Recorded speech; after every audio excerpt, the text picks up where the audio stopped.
In the Monster Hunter series, each game's rosters can usually be divided into a few separate categories, with every single one of them possessing a very distinct and dedicated functionality. We have the common drones, which serve as instructional bosses for newcomers to learn the basics, as well as being a little warm-up for the veterans, and we also have the Elder Dragons, which represent the later stages of the game, imposing a much larger threat to players due to their sheer power and heavier resistance to damage and status effects like flash bombs and the like, not to mention their complete immunity to traps, adding the final layer of challenge after completing the title's main storyline. But on top of those examples, there are other groups of monsters with a very unique set of characteristics that add variation to the player's experience. One of them, and probably the most infuriating to deal with, are invaders. This unorthodox monster class is known for their erratic and unpredictable behavior. They appear randomly on any quest high rank and above, disrupting the hunt during its presence by attacking everything and everyone, shortly disappearing as quickly as they arrived, increasing the danger factor tenfold due to the chaotic influence they bring into the fight, since, for a time, you have to deal with two monsters instead of one. Deviljho, Bazelgeuse, Rajang, and Bamboro are probably the community's most recognizable invaders in recent years, especially the second.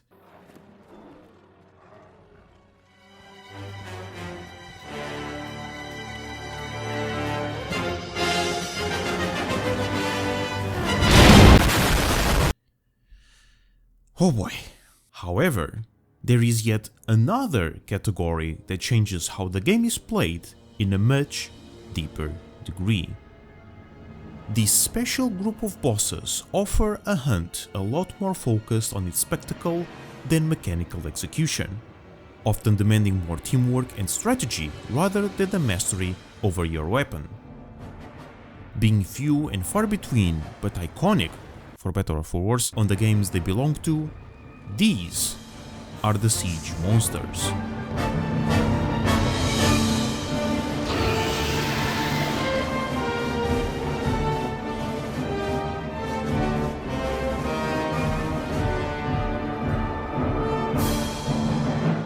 Despite them representing less than 6% of the franchise's complete monster list, these creatures are amongst the most memorable and majestic hunts the series has to offer.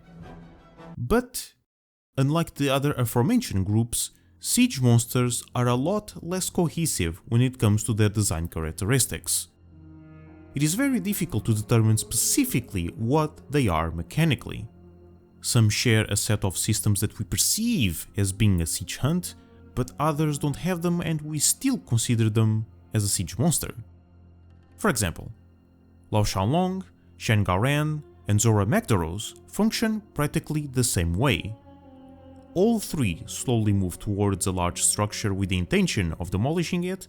Players have access to a multitude of stationary equipment that they can use to damage, weaken, stagger, or incapacitate the monster, and all their quests can fail with the destruction of the centerpiece of the mission.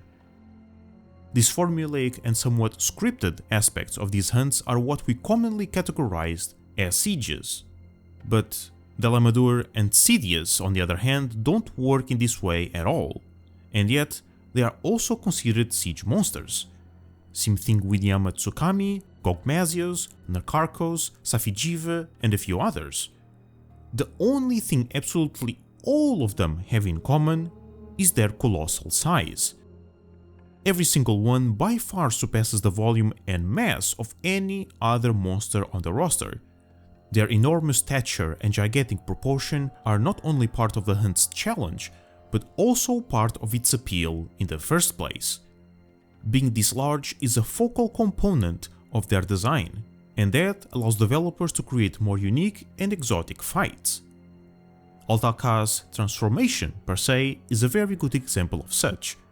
Going from an initially lackluster fight for a final boss, it surprises the player by literally pulling a web-controlled mech from the sands below, and changing the entire hunt, even if only momentarily. Kulftaroth is another one. While her hunt only has some components of normal Siege shared with Zoromagdaros and others, the quest was designed in such a unique way that Kulve has a full-on system exclusive to her. These monsters, due to their physical attributes, help the devs generate more out of the norm and unusual hunts to spice the player's progression, even if just a little bit. But of course that isn't to say all Siege quests are greatly designed. Actually, by the community's opinion, it is in fact quite the opposite. Despite their visual appeal and enigmatic spectacle they evoke with their presence alone, for many people, their actual hunts are not so pleasant. I could even go as far as to say that they are boring. We all know very well at this point that Zora's sieges are likely the most avoided quests in Monster Hunter World. We don't dislike the monster directly, but the way the hunt is structured is simply not enjoyable for the vast majority of people. Lao Shanlong was on a similar boat before the arrival of the 5th generation, and even the others, while not being as bad as these two examples, ironically they still fall short in comparison to generic hunts when it comes to overall satisfaction. But why is this the case? What is the source behind Siege's shortcomings? For the answer, we need to explore the arguably best Siege in the entire franchise to discover what are the crucial distinctions that make it the best. And to many people, that title goes to Sephi Jiva.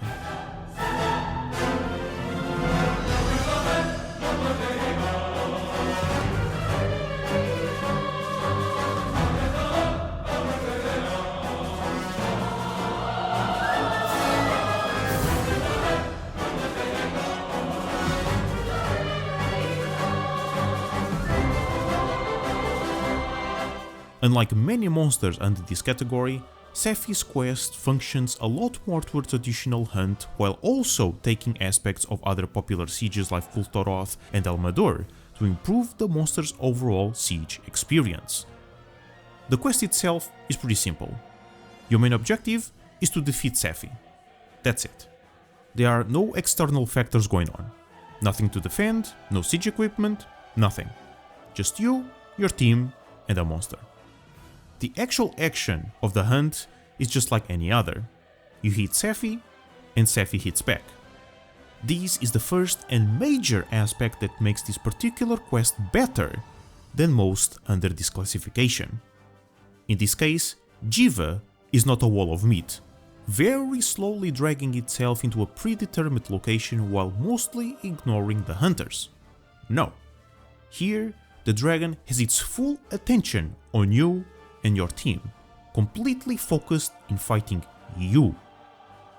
Not only that, even though she's absolutely massive, she's also extremely mobile, moving around and turning at surprising speeds for its size, attacking with its limbs, mouth, wings, tail, as well as its special range moves. She is just as engaging as any other monster on the roster. This combative dance is what Monster Hunter is all about. It's what the series is known for, and it's what Capcom is good at. And it's precisely this that it's lacking on many other Elder Dragons considered as sieges. The Morans, Yamatsukami, Sidious, Shengaran, Lao Shanlong, Zoromagdaros, and even Dalamadur to an extent. All of them are extremely rigid, motionless, or static in one way or another, having so few attacks and being so slow that they themselves oppose little threat during the hunt. Especially these three, like, good lord man. That's actually why I think their respective quests include structures in the first place. By possessing something to defend, the siege's objective turns into a race against the clock where hunters need to kill the monster as fast as possible. Not because they can kill them, but because they will eventually destroy the targeted building, which will fail the quest. And that's what makes them boring. The monster's focal point is not the hunters, it's a third-party object. Hence why these Elder Dragons often just ignore the players. That's not the point to begin with. We are not here to fight them, we are here to stop them, by either killing them or hunting them enough to repel them. This small difference completely changes the feel of the hunt in its entirety. We are no longer hunting a titanic creature, we are now preventing a train from crashing. This disconnect between us and the monster is simply not fun. Or at least it's the least fun experience we can have in these games. Sephi fixed this issue by both removing external factors from the equation so both parties are in fact focused on each other, and made our target interactable and maneuverable despite its enormous size. This does not mean that we have to completely scrap how old sieges work though, but we can improve them based on Sephi's success, and learn how to make them better than ever. For example, we know that, at the very least, Wilds will have much larger maps if not a fully fledged open world when it comes out, and from the trailer showcased in December last year, a savanna/desert region is confirmed. This is the perfect scenario for Jen or Darren to make a return. So taking into account what we have been discussing until now, let's use them as an experiment and speculate how a siege with these monsters could be done in the upcoming installment. The major component of the hunt that we need to fix is the disconnect between the monsters and the hunters. In their respective games, the interactions between both parties wasn't all that active. They would ram the sand boats from time to time, shoot projectiles, do a special move here and there, but most of the time they would just stand there, swimming alongside us while we fire our siege equipment. Now, keep in mind that they aren't all that bad. These three were far worse, but even these can be improved, and the changes that I'm about to suggest can transform their formulaic hunts into something unforgettable. Hear me out. Since they can be basically summarized as sand whales, why don't we hunt them as such? Here's how it could work. Deep in the desert, Morans, doesn't matter which, could freely roam regardless of the quest you take. If your current hunt takes you too far into the desert, you and the monster you are fighting take the risk of being instantly killed by them. This would make Morans extremely deadly members of that particular ecosystem and be a constant danger to whoever stays in the desert for too long or goes where it shouldn't. Something like the worms from Doom, you get the idea. Here's the interesting part though. On foot, you cannot do anything. They are too fast, too strong, and too big for you to deal with. But what if we don't need to go on foot? Upon selecting a Moran siege, the Hunters Guild would provide each party member with a small sand ship, one similar to these ones over here. You would then be guided to the closest sand port where your ship is moored, to where you can then embark and sail away in search of the target. Now, you may be asking, we never had vehicle controls in Monster Hunter. How would they do that in Wilds? I'm so glad you asked, my dear hypothetical viewer. We actually had something very similar before. Twice in fact. The first one was in Monster Hunter Online with the weird Plesioth fish minigame thing. But the second one was done very recently and in a way that you might not expect.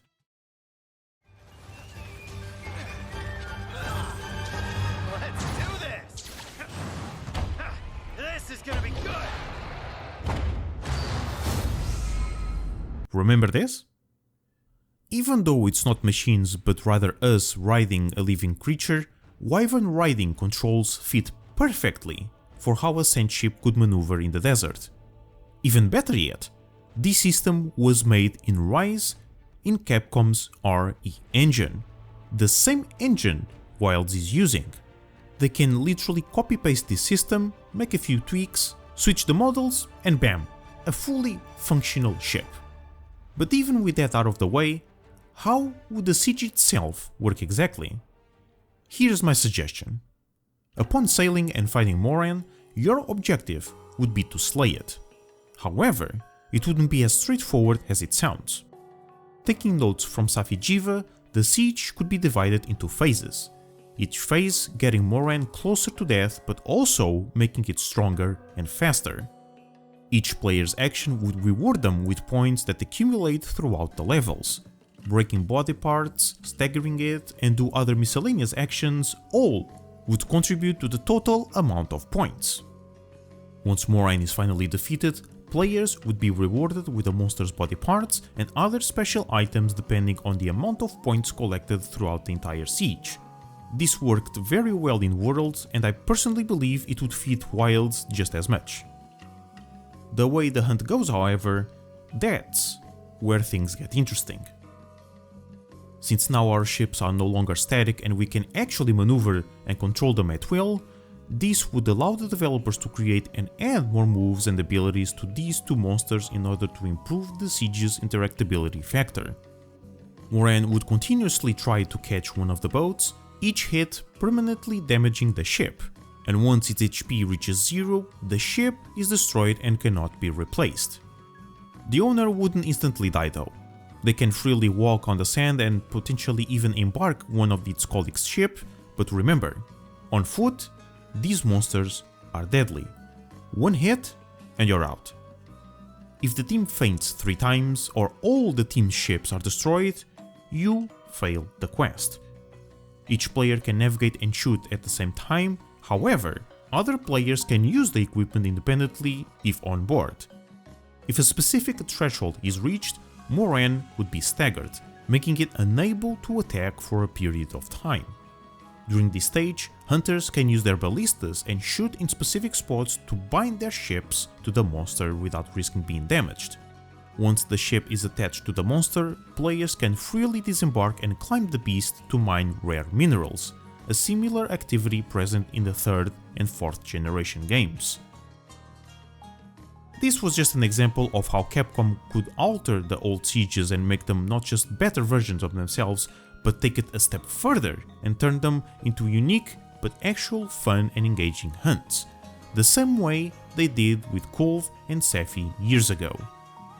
There's still a lot of information to unpack over the following months until Wild's release, but if Iceport taught us anything, is that the developers are slowly making sieges better than ever, and we can only hope that trend continues in 2025. A huge thank you to my Patreon supporters for supporting the channel and the content I create. If you wanna join the ranks, you can do so for only $1 a month, the link will be in the description. Don't forget to leave your thoughts and opinions down below, join our Discord server, engage with the community, and I hope to see you all next time.